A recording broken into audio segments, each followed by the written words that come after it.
Sudah ada Alfian Rahman dan juga juru kamera Cilmi Ardiantovani. Selamat pagi Alfian.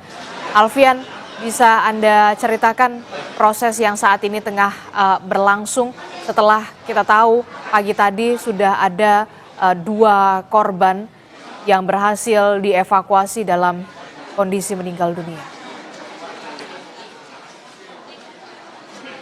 Iya, selamat pagi Adisti dan juga saudara. Proses yang berlangsung saat ini adalah pendataan ulang dari data korban yang ada, termasuk merubah semua database yang ada di posko gabungan SAR nasional yang ada di dekat TKP, ada sekitar jarak 50 meter begitu dari tempat kejadian peristiwa.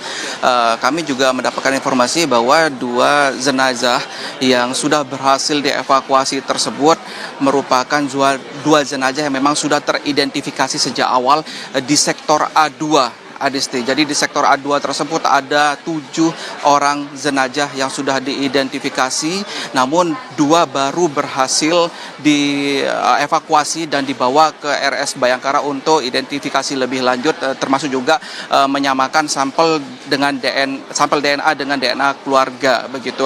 Untuk proses saat ini juru kamera saya Cilmi Ardiantovani akan menunjukkan pada Anda, Adisti dan juga saudara, proses atau apa aja yang sedang berlangsung di posko gabungan, di mana saat ini pihak keluarga masih terus berharap cemas, masih terus menunggu kabar update lanjutan dari proses evakuasi yang dilakukan oleh tim SAR gabungan yang memang diputuskan sejak kemarin siang begitu pukul 11:30 waktu Indonesia bagian Barat sudah diputuskan menggunakan alat berat, dan ini juga sudah mendapat restu dari pihak keluarga yang memang sudah pasrah dan berharap proses evakuasi segera dilakukan lebih cepat untuk dapat mengetahui jikalau memang keluarga mereka menjadi korban meninggal dalam tragedi ini, maka dapat ditemukan lebih cepat, dapat diidentifikasi lebih cepat, termasuk untuk proses pemakamannya nanti. Ini proses yang sedang ada di kamera Anda begitu, di juru kamera saya menunjukkan ini adalah posko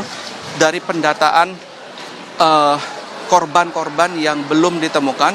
Kalau kita melihat dari data terakhir begitu yang tercatat di whiteboard atau di papan putih ini, ada sekitar 58 orang yang belum diketahui keberadaannya hingga saat ini. Sebelumnya kemarin Adisti ada 59 orang, berubah 1 orang karena diketahui sudah teridentifikasi begitu, bisa evakuasi mandiri pada saat kejadian, namun tidak melapor kepada pihak pondok pesantren maupun pihak tim SAR, dan ini akhirnya diketahui keberadaannya, sudah melapor dan akhirnya berkurang 1 orang menjadi 58 orang, dan belum diketahui apakah 58 orang ini berada semuanya di bawah runtuhan atau tidak. Ini masih dalam proses pencarian dan evakuasi lebih lanjut dari tim SAR gabungan yang bekerja secara terus-menerus dari waktu ke waktu.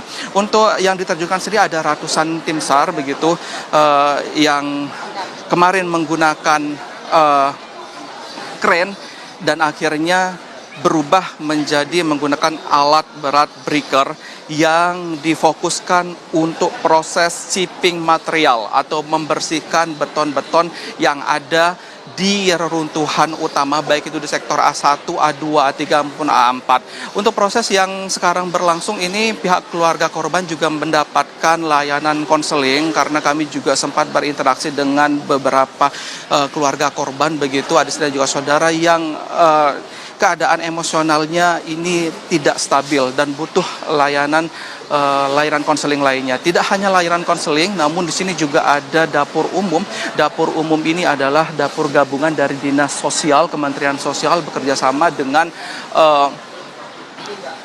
relawan-relawan terkait lainnya. Di sini menyediakan berbagai macam kebutuhan dari para keluarga korban, termasuk juga kebutuhan bagi tim evakuasi dan evakuator yang melaksanakan tugas secara terus-menerus.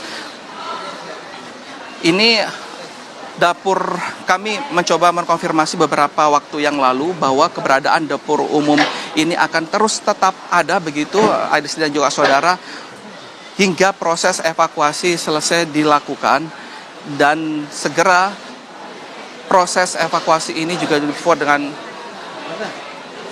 ya, informasi yang kami dapatkan dari 7 orang yang sudah diidentifikasi di sektor A2 ini rencananya memang pada hari ini ditargetkan semua bisa terevakuasi, jenazah dapat dikirim atau dapat dihantarkan ke RS Bayangkara untuk proses identifikasi lebih lanjut. Identifikasi ini sendiri meliputi pencocokan dari sampel DNA yang pada kemarin dari semua keluarga korban ini sudah diambil atau sudah diminta sampel DNA-nya, dan ini menjadi poin begitu nanti untuk mencocokkan apakah ada dari sampel DNA milik para keluarga korban dengan sampel DNA dari korban yang sudah ditemukan dan juga dievakuasi ke Rumah Sakit Bayangkara. Kami masih terus memantau, sementara data masih fluktuatif, Adisti dan juga saudara. Ada 58 orang yang masih dalam pencarian, entah keberadaannya ada di bawah reruntuhan atau di tempat lain. Begitu, Adisti.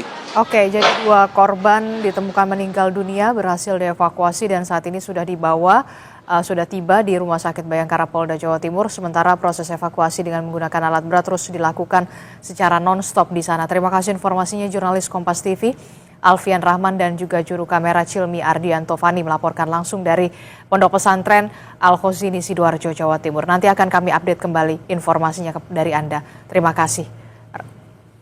Saudara, breaking news Kompas TV harus jeda sejenak, kami akan kembali sesaat lagi.